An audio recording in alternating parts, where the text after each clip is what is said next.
નમસ્કાર, હું છું દીપાલી। સૌપ્રથમ નજર કરીએ ઉત્તર ગુજરાતી ટોપ 9 ખબરો પર।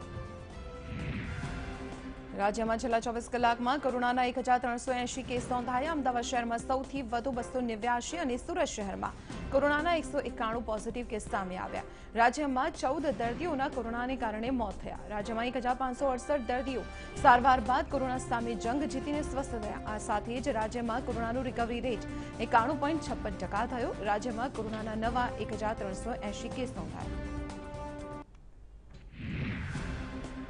સાબરકાંઠામાં કોવિડ-19 મહામારીમાં ઉપયોગમાં લેવાતી પીપીઈ કીટ રસ્તે રઝળતી મળી આવી। કોરોનાના દર્દીઓની સારવાર માટે અને મૃત્યુ પામેલા દર્દીઓ આ પીપીઈ કીટનો ઉપયોગ કરે છે। ઉપયોગમાં લેવાયેલી પીપીઈ કીટ હાથમતી નદીના પટમાંથી મળી આવી। પીપીઈ કીટને બાયોમેડિકલ વેસ્ટમાં નિકાલ કરવાની જગ્યાએ કચરામાં ફેંકી દેવામાં આવી। કોરોનાની રસીને લઈ મહેસાણા જિલ્લા વહીવટીતંત્રે તમામ તૈયારીઓ પૂર્ણ કરી છે। મહેસાણા જિલ્લાના 15,800 ફ્રન્ટલાઇન હેલ્થ વર્કર અને 12,000થી વધુ સરકારી કર્મચારીઓની યાદી તૈયાર કરાઈ। આ ઉપરાંત મતદાર યાદી પ્રમાણે બૂથ લિસ્ટ પણ તૈયાર કરવામાં આવ્યું છે, જેમાં 50થી વધુ વર્ષના 5,27,000 અને 11,50 વર્ષથી ઓછી ઉંમરના લોકોની યાદી પણ છે। મહેસાણા ડિસ્ટ્રિક્ટ ટાસ્ક ફોર્સથી બેઠક મળી, જેમાં 800થી વધુ રસી આપનારા કર્મચારી નક્કી કરાયા। રાજ્યના 4 મહાનગરોમાં નાઇટ કર્ફ્યુ યથાવત રહેશે। રાજ્યમાં કોરોનાના કેસ વધી રહ્યા છે। બીજી બાજુ હજુ રસી આવતા પણ એકાદ મહિનો થાય તેમ હોવાથી કોરોના વધારે પ્રસરે નહીં તે માટે અમદાવાદ સહિત રાજ્યના 4 મુખ્ય શહેરોમાં રાત્રિ કર્ફ્યુ લંબાવવામાં આવ્યો છે। પોલીસ વડા આશિષ ભાટિયાએ 4 શહેરો એવા અમદાવાદ, વડોદરા, સુરત અને રાજકોટમાં રાત્રિ કર્ફ્યુ લંબાવવાની જાહેરાત કરી।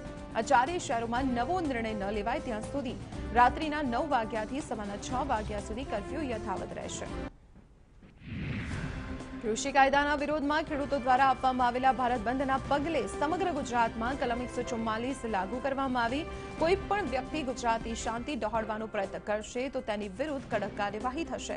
પોલીસ વડાએ કહ્યું છે કે કોઈ વ્યક્તિ બંધના નામે શાંતિ ડહોળવાનો પ્રયત્ન કરશે તો તેની વિરુદ્ધ કડકમાં કડક કાર્યવાહી કરવામાં આવશે। નાગરિકોને પણ અપીલ છે કે તેઓ કોઈનો હાથો બનીને આ પ્રકારની પ્રવૃત્તિમાં ન જોડાય। દેશભરમાં આજે ભારત બંધનું એલાન આપવામાં આવ્યું છે, ત્યારે દેશભરમાં કોંગ્રેસ સહિત વિપક્ષે ભારત બંધના એલાનને સમર્થન આપ્યું, જેને પગલે ગુજરાતમાં મુખ્યમંત્રી વિજય રૂપાણીએ ભારત બંધના એલાન પર પત્રકાર પરિષદ યોજીને નિવેદન કર્યું કે દેખાડો કરવા માટે બંધનું એલાન અપાયું છે। કૃષિ કાયદાના વિરોધમાં ભારત બંધના એલાન મુદ્દે સીએમ વિજય રૂપાણીએ કહ્યું કે આ બંધ એ વિપક્ષનું ષડયંત્ર છે। કોંગ્રેસ દરેક વખતે પોતાના વલણો બદલે છે। આ માત્ર દેખાડો કરવા માટે આંદોલન કરાઈ રહ્યું છે।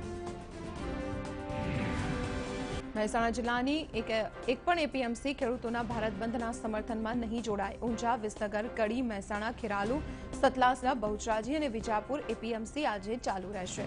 એશિયાની સૌથી મોટી ઊંઝા એપીએમસીમાં પણ રાબેતા મુજબ કામ થશે। મહેસાણા જિલ્લાની તમામ એપીએમસી ભાજપના આગેવાનો સત્તા પર છે અને આ સત્તાધારીઓ માટે સરકારની સામે જ બંધને સમર્થન આપવું મુશ્કેલ બન્યું છે। ઉત્તર ગુજરાતમાં ફરીવાર નર્મદાની કેનાલમાં ગાબડો પડ્યો। આ વખતે મહેસાણા જિલ્લામાં ગાબડો પડવાની ઘટના બની કે જ્યાં બહુચરાજીના સાપાવાડા નજીક માઇનોર કેનાલમાં ભંગાણ સર્જાયું। કેનાલ તૂટતા આસપાસના ખેતરોમાં પાણી ભરાઈ ગયા, જેથી ખેડૂતોના શિયાળુ પાકને મોટું નુકસાન વેઠવાનો વારો આવ્યો। આ તરફ બનાસકાંઠામાં પણ નર્મદા કેનાલમાં ગાબડા પડવાનો સિલસિલો યથાવત છે। આ વખતે થરાદના વામી માઇનોર કેનાલમાં પણ ભંગાણ સર્જાયું। કેનાલમાં ગાબડું પડતા આસપાસના ખેતરોમાં પાણી ભરાઈ ગયા, ખેડૂતોના શિયાળુ પાકને મોટું નુકસાન પહોંચ્યું।